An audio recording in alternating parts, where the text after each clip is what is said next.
Hello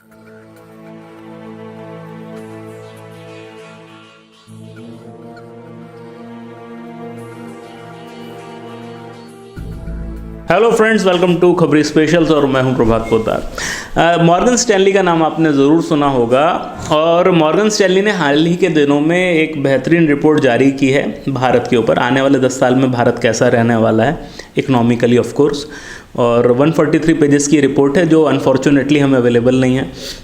हमने इधर उधर के रिसोर्सेज से ही डेटा निकाला है, तो ये पूरा डेटा तो नहीं है लेकिन इंटरेस्टिंग डेटा है। मॉर्गन स्टैनली का कहना है कि भारत एक बहुत ही यूनिक सिचुएशन में है आने वाले 10 सालों में। उसका रीज़न ये है कि भारत में कंजम्पशन भी बहुत है और भारत में इन्वेस्टमेंट की अपॉर्चुनिटीज़ भी बहुत हैं। इसको समझते हैं। देखिए, हम 140 करोड़ लोग हैं, तो हमारे बहुत सारे रिक्वायरमेंट्स हैं, हम बहुत सारी चीज़ें खरीदते हैं, कंज्यूम करते हैं, तो हम एक बहुत बड़ा मार्केट है। साथ ही साथ हमारे पास रिसोर्सेज ऐसे हैं कि आने वाले टाइम में जो हमें मैन्युफैक्चरिंग के लिए बड़ी बड़ी यूनिट्स लगानी पड़ेंगी उसका भी हमारे पास अवेलेबिलिटी है। रिदम देसाई जो मॉर्गन स्टैनली के सीईओ है, उन्होंने एक एग्जांपल दिया। उन्होंने कहा, मान लीजिए $500 बिलियन का निवेश हम करना चाहते हैं कहीं, तो क्या हम वियतनाम में कर पाएंगे? बोले वियतनाम में नहीं कर पाएंगे, उसका मार्केट इतना बड़ा नहीं है कि हम इतना इन्वेस्ट कर पाएँ।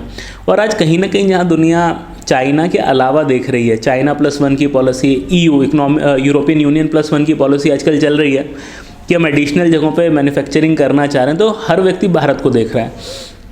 और ये जो बिलियंस ऑफ डॉलर का जो निवेश है, भारत में इतनी एपेटाइट है कि वो उसको पचा ले। इनका मानना है कि अभी $3.5 ट्रिलियन का मार्केट कैपिटलाइजेशन है भारतीय बाज़ारों का, जो आने वाले वक्त में $10 ट्रिलियन होने वाला है। यानी कि हम यहाँ से कम दुगने और यानी 3 टाइम्स हो जाएंगे आने वाले 10 साल में, जो बताता है कि भारत में शेयर बाज़ार में कितनी अपॉर्चुनिटीज़ हैं। और जाहिर सी बात है, इसके साथ हमारी जो जीडीपी है वो भी इससे काफ़ी ज़ोर से आगे बढ़ने वाली है। उन्होंने कई बड़े अच्छे एग्जाम्पल्स दिए, मैं आपसे शेयर करना चाहूँगा। उन्होंने कहा इलेक्ट्रिसिटी, मतलब पर कैपिटा इलेक्ट्रिसिटी जो भारत में इस्तेमाल होती है वो 900 वाट पर डे पर पर्सन है।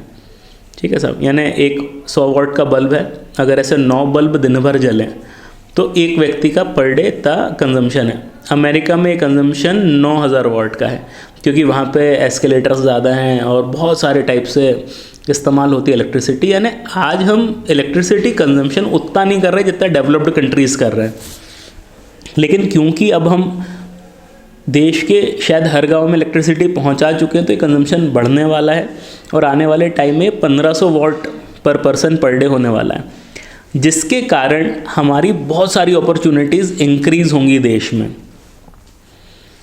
खास बात यह है, ये जो एडिशनल कंजम्पशन आएगा भारत में, ये ट्रेडिशनल वे से एनर्जी प्रोड्यूस नहीं होगी। यानी कि जैसे कोयला जला के हम जो होता है ना, थर्मल पावर से हम इलेक्ट्रिसिटी जनरेट करते हैं, वैसे नहीं होगी। ये जो रिन्यूएबल एनर्जीज़ हैं उसके थ्रू होगा। ख़ास तौर से इसको इस्तेमाल किया जाएगा, आपका जो सोलर है, सोलर को बहुत ज़्यादा इस्तेमाल किया जाएगा, और हाइड्रोजन एनर्जी को इस्तेमाल किया जाएगा। हाइड्रोजन तो खैर एक ऐसा टॉपिक है जिस पर हम एक अलग वीडियो बनाने ही वाले हैं कि हाइड्रोजन एनर्जी क्या है और कैसे इस्तेमाल होगी। सोलर आप सब जानते हैं। यानी आने वाले वक्त में जब भारत को ज़्यादा इलेक्ट्रिसिटी की ज़रूरत पड़ेगी तो ये रिन्यूएबल पे ज़्यादा फोकस करेगा, ना कि ट्रेडिशनल सोर्सेज से। इससे फ़ायदा क्या होगा?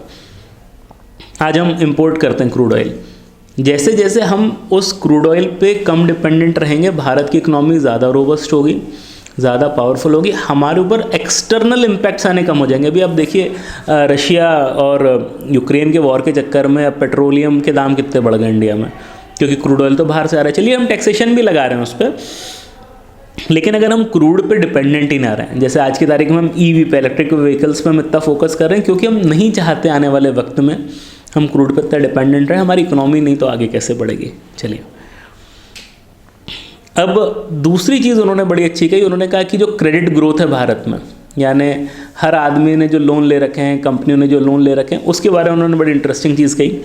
मतलब भारत में क्रेडिट टू जीडीपी रेशो, यानी अगर भारत में टोटल जितना लोन लिया गया है उसको भारत की राष्ट्रीय आय से डिवाइड किया तो 57% है, जो ये कहते हैं बहुत ज़्यादा नहीं है। यूएस में ये 200% है और चाइना में 225% है। यानी भी एक बहुत बड़ा गैप है जो हम फिल कर सकते हैं क्रेडिट के थ्रू। देखिए जब बाज़ार में लोन ज़्यादा मिलते हैं इसका फ़ायदा बहुत होता है। कैसे? आज आप फैक्ट्री लगाना चाहते हैं, उसके लिए पैसा चाहिए। अगर आपकी जेब में पैसा नहीं तो आप फैक्ट्री कैसे लगाएंगे? तो लोन चाहिए। अगर लोन नहीं मिलेगा या सस्ते दरों पे लोन नहीं मिलेगा तो डेवलपमेंट कहाँ से होगा, नई नौकरियाँ कहाँ से आएगी, सरकार को ज़्यादा टैक्स कहाँ से मिलेगा? तो रिदम देसाई जो मॉर्गन स्टैनली के सीईओ, उनका कहना है कि जब से हमने आधार चालू किया है तो आधार ने रिवोल्यूशनलाइज कर दिया है भारत में बहुत सारी चीज़ों को। बहुत सारी ऐसी टेक्नोलॉजिकल चीज़ें हैं जो हमने आधार से लिंक कर दी हैं, जिसके कारण चीज़ें बड़ी आसान हो गई। इनका कहना है आने वाले टाइम में जो क्रेडिट मिलता है लोगों को, आज की तारीख में मिलता है, वो आपका एसेट देख के मिलता है। यानी मैं लोन मांगने गया बैंक से तो बैंक पूछेगा भाई आपकी संपत्ति कितनी है। आने वाले टाइम में संपत्ति वगैरह शायद इतनी नहीं देखी जाएगी, कैश फ्लो देखे जाएंगे कि मैं एक्चुअली कमाता कितना हूँ। और क्योंकि अब आधार, पैन कार्ड और हर चीज़ को हमने डिजिटली इंटीग्रेट कर दिया तो लोग जानते हैं मैं कमाता कितना हूँ। मैं अब झूठ नहीं बोल सकता, मैं ये नहीं कह सकता कि मैं इतना कमाता हूँ, नकली कागज़ बना दिए, अब इसकी ज़रूरत नहीं। आपने देखा होगा भारत पे पेटीएम जैसे लोग जो अब छोटे छोटे बैंक्स चलाते हैं वो इसी कंसेप्ट पे काम करते हैं कि उन्होंने बहुत सारे छोटे छोटे दुकानदारों को लोन देने की शुरुआत की है इस बेसिस पे कि वो उनका दिन भर का खर्चा, कमाई कितनी होती है, ये कमाई कैसे पता चलती है? जो भारत पे के QR कोड से जो पेमेंट्स आ रहे हैं। तीसरी चीज़ उन्होंने कही कि एक बात मानी जाती है दुनिया में कि जो कमाई करने वाले ज़्यादा लोग हैं वो ऊपर होते हैं और कम करने वाले नीचे होते हैं। ऐसा पिरामिड बना रहता तो यानी ज़्यादा कमाने वाले लोग कम हैं और कम कमाने वाले लोग ज़्यादा हैं। तो भारत में आने वाले टाइम में हम जो देख रहे हैं कि ज़्यादा कमाने वालों की स्थिति बेहतर हो जाएगी, कमाने वाले लोग बढ़ जाएंगे। अब जाहिर सी बात है अगर ऊपर वाले लोग बढ़ रहे हैं तो नीचे वाले भी थोड़े तो बढ़ेंगे। यानी आज जो लोग नॉर्मल चीज़ें भी अफोर्ड नहीं कर पाते, बिलो पावर्टी लाइन टाइप के, वो कहीं ना कहीं अबव पावर्टी लाइन आएंगे। बच्चों को स्कूल भेजेंगे, घर में इलेक्ट्रिसिटी का कनेक्शन लगाएंगे, भाई वॉशिंग मशीन लेंगे या भाई किसान लोग ट्रैक्टर लेंगे। तो बोला इतने प्रकार से कंजम्पशन बढ़ेगा भारत में कि हम सोच भी नहीं सकते। और ओवरऑल इसी के कारण आने वाले 10 वर्षों में भारत की इकोनॉमी और काफ़ी चीज़ें इम्प्रूव करने वाली हैं। भारत में रिजर्व बैंक ऑफ इंडिया के जो डेप्यूटी गवर्नर साहब है माइकल पात्रा, उनका कुछ दिन पहले एक स्टेटमेंट आया था। उन्होंने कहा था जब दुनिया भर की इकोनॉमीज़ लैंड कर रही हैं हम टेक ऑफ कर रहे हैं। यानी आज पूरी दुनिया में रिसेशन की बातें होती हैं साहब, लेकिन भारत का शेयर बाज़ार एक अलग ही ऊंचाई पर जा रहा है। इसका रीज़न है, उसका रीज़न ये कि जो हमारी इकोनॉमिकल कंडीशंस हैं वो पहले से काफ़ी बेहतर हुई हैं। अंतर्राष्ट्रीय बाज़ारों में मंदी के चांस होने के बावजूद भारत में इस प्रकार की निराशा आपको नहीं मिलती। हमने ये वीडियो क्यों बनाया? लेकिन हमने वीडियो इसलिए बनाया क्योंकि हम कई बार बहुत ही ट्रेडिशनल वे में हम चीज़ों को जज करते हैं। आज मॉर्गन स्टैनली इस बात पे जज कर रहा है कि पहले हम इलेक्ट्रिसिटी कंजम्पशन कितना करते थे, कल कितना करेंगे। यानी कि तुम्हारे दिमाग में बात ही नहीं आती। या क्रेडिट, अब क्रेडिट बाय GDP का ग्रोथ क्या होगा? अगर ये किसी व्यक्ति को आप में से गलती से भी अगर ये रिपोर्ट मिल जाए तो मुझे कॉपी देने का कष्ट ज़रूर करें। मैं ये रिपोर्ट एक्चुअली पूरी पढ़ना चाहूँगा। आपको पता चलता है कि क्या अलग अलग नज़रिए हो सकते हैं किसी भी चीज़ को एनालाइज करने के, और बस यही बताने के लिए शायद हमने आज के खबरी स्पेशल बनाया था। उम्मीद करते हैं ये थोड़ा इंसाइटफुल रहा होगा आपके लिए। तो जुड़े रहिए खबरी के साथ, क्योंकि खबरी की हर खबर पर नज़र।